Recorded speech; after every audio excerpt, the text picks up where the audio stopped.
Assalamualaikum warahmatullahi wabarakatuh. Waalaikumsalam warahmatullahi wabarakatuh. Halo semuanya, selamat datang di Sir Podcast. You better be ready. Bersama saya Aisyah sebagai host yang akan membawakan podcast kali ini.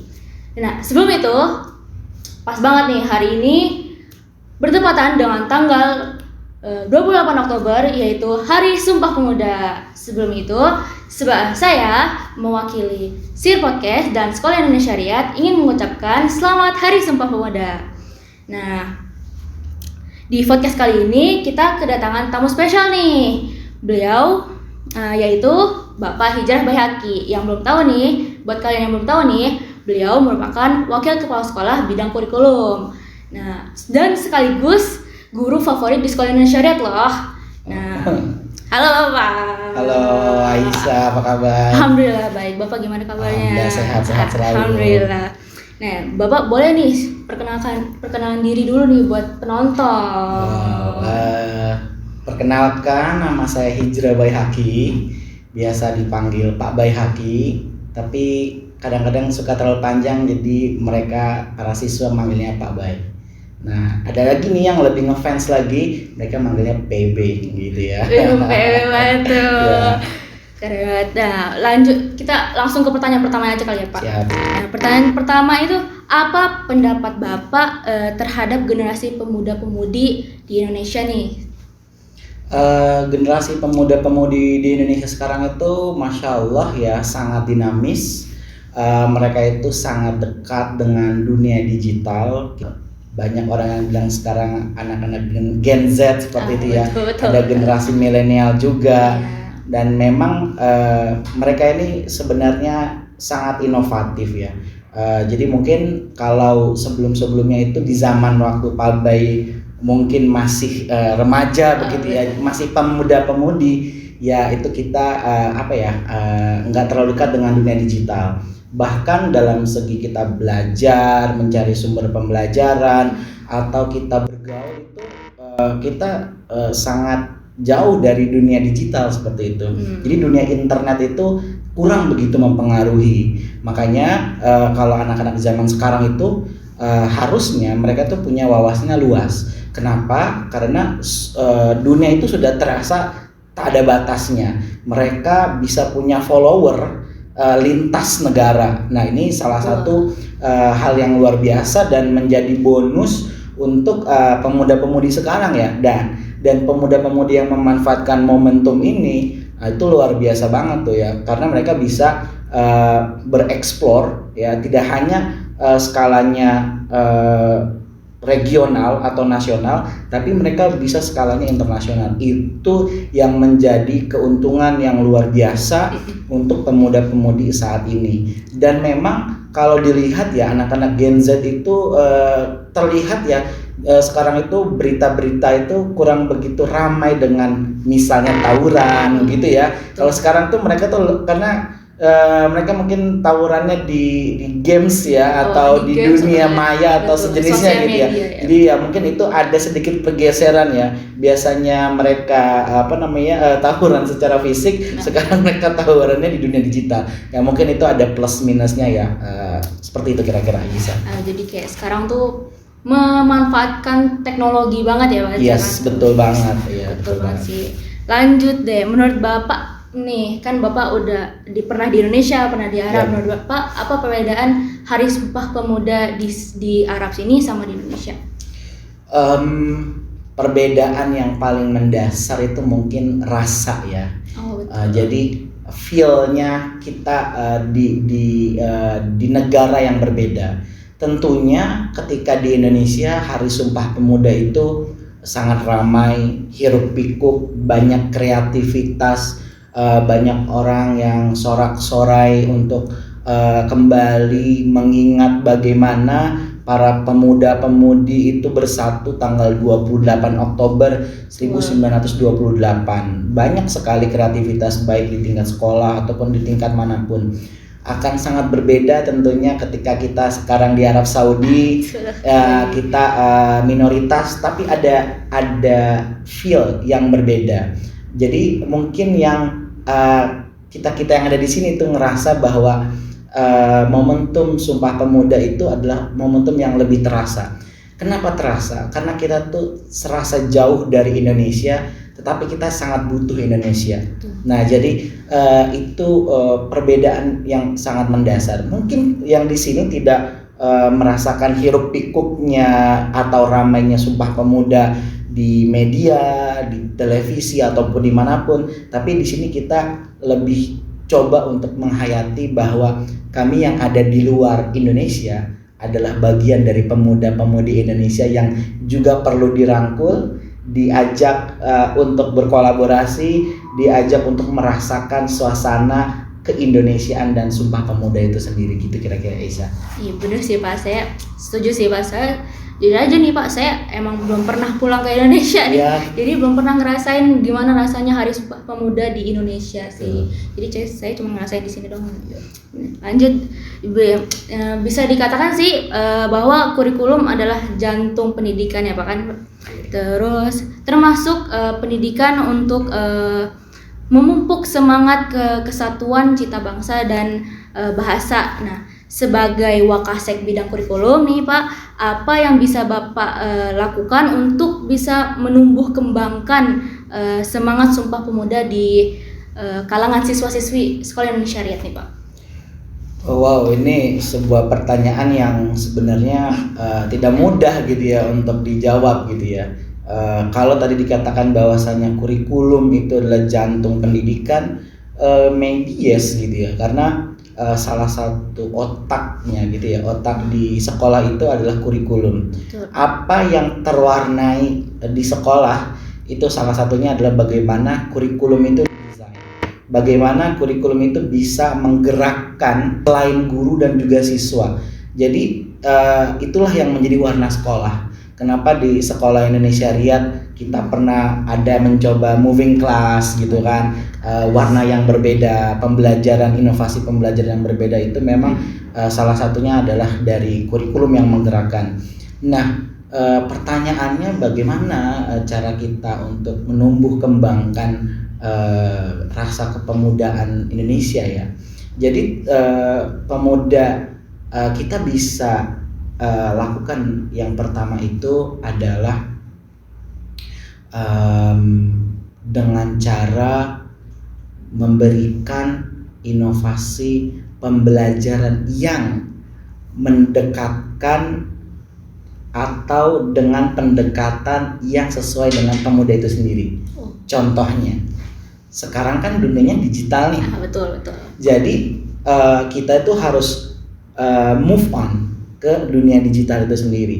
Jadi jangan sampai sekolah atau guru itu tertinggal oleh zaman. Nah, jadi didiklah anak kalian sesuai dengan zamannya. Nah, zamannya anak-anak pemuda sekarang itu kan mereka itu sangat lincah berselancar di dunia maya, di dunia digital. Nah, oleh karena itu kurikulum di sini harus menggunakan banyak pendekatan-pendekatan yang sifatnya itu digitalisasi positif. Nah, kan kita tahu nih ya, yang namanya dunia digital itu semuanya ada, A sampai Z, plus minus, baik buruk, semuanya itu ngumpul semuanya di sana. Betul. Ya, sebagaimana kita pegang pisau nih ya, pisau itu bisa baik bisa buruk kan. Kalau pisaunya itu dipakai untuk memotong daging itu bermanfaat gitu ya. Tapi kalau itu digunakan untuk hal-hal yang buruk yang lain bisa. Seperti itulah dunia digitalisasi. Nah, kurikulum harus bisa mendesain bagaimana caranya kalau sekarang di SIR kita melakukan inovasi pembelajaran inovatif. Ya, jadi dengan adanya kurikulum merdeka dari Mas Menteri ini, kita lebih leluasa untuk untuk melakukan inovasi-inovasi pembelajaran.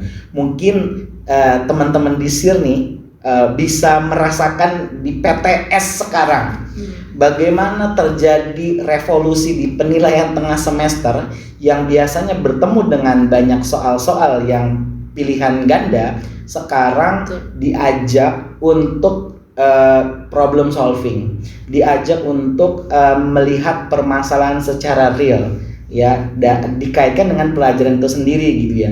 Dan itu juga dengan melakukan pendekatan digital. ya. Kalau istilahnya itu di dunia guru itu namanya TPEC ya, technological, pedagogical, content knowledge. Nah, itu dia kata kuncinya TPEC gitu ya. Jadi guru itu wajib mengintegrasikan TPEC. Jadi mengintegrasikan semua konten pengetahuannya dan menggunakan teknologi. Nah, disitulah kita mengatakan bahwa pendekatannya harus digitalisasi positif. Kira-kira itu yang dilakukan SIR kekinian dari sisi kurikulum gitu. Betul. Jadi harus memanfaatkan digital, jadi kayak harus move on biar gak ketinggalan zaman gitu. Yes, betul. Ya. Nah, ada program BIPA atau bisa dibilang Bahasa Indonesia Penutur Asing ya. Adalah salah satu program pemerintah untuk menggo internasionalkan bahasa Indonesia nih. Nah, sebagai praktisi BIPA, apa harapan Bapak dan upaya yang Bapak bisa sumbangkan untuk keberhasilan program tersebut nih Pak? Ya, BIPA ini luar biasa. Jadi internasionalisasi bahasa Indonesia ini menjadi salah satu program soft diplomasi atau diplomasi lunak ya. Jadi kami guru-guru yang diberangkatkan dari Indonesia itu mengemban salah satunya misi soft diplomasi, yaitu menginternasionalisasikan bahasa Indonesia. Nah, melihat bagaimana kebutuhan bahasa Indonesia ini sangat urgent gitu ya di kalangan orang-orang Saudi, karena hubungan antara Saudi dengan Indonesia itu sangat dekat. Nah, kebutuhan orang-orang Saudi akan kemampuan berbahasa Indonesia itu sangat urgent. Nah, yang kedua, mereka mengatakan bahwa bahasa Indonesia itulah bahasa yang paling mudah dipelajari seperti itu, karena secara tata bahasa itu tidak begitu rumit dibandingkan dengan tata bahasa yang lain. Nah, itu salah satu yang kita coba hayati, yang kita memiliki misi di sana. Dan apa sih upayanya? Nah, ini sebenarnya kita sudah melakukan beberapa upaya.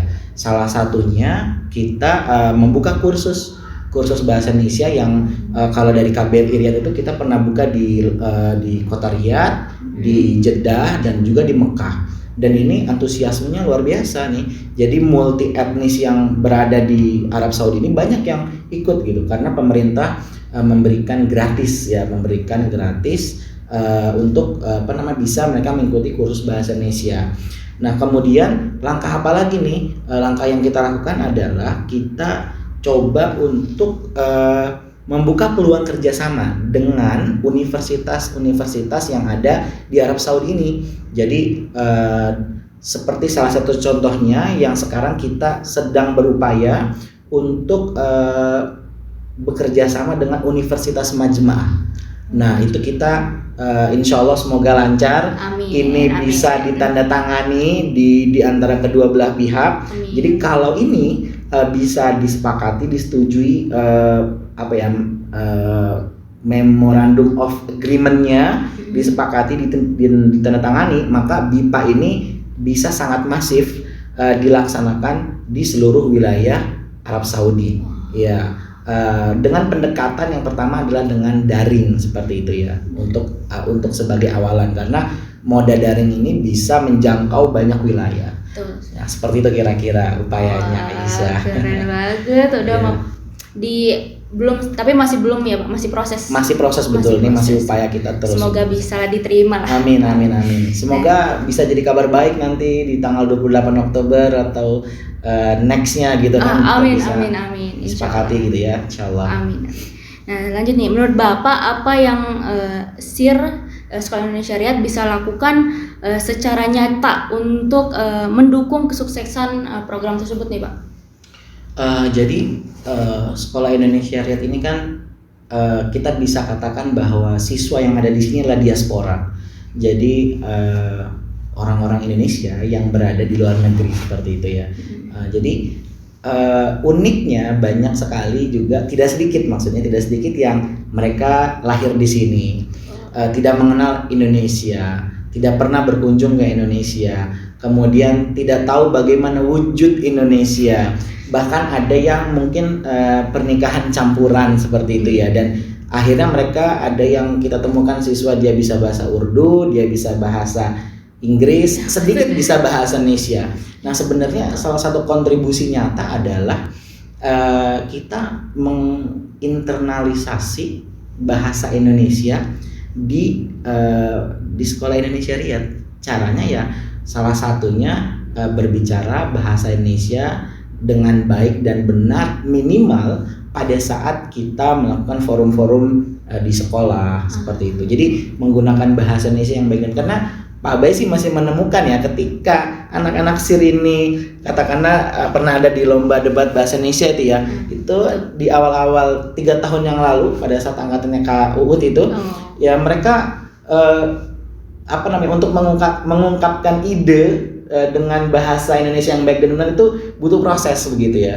Nah jadi itu mungkin salah satu hal yang ingin kita lakukan lebih gitu ya, bagaimana di kurikulum kemudian ada bahasa Indonesia, di sana ada pengembangan literasi dan mereka benar-benar dilatih untuk ya berbicara bahasa Indonesia sebaik mungkin, terutama pada saat di forum-forum. Ya kalau bahasa sehari-hari itu menjadi hal yang berbeda ya. Ya itu udah biasa dilakukan dengan orang tuanya masing-masing kan.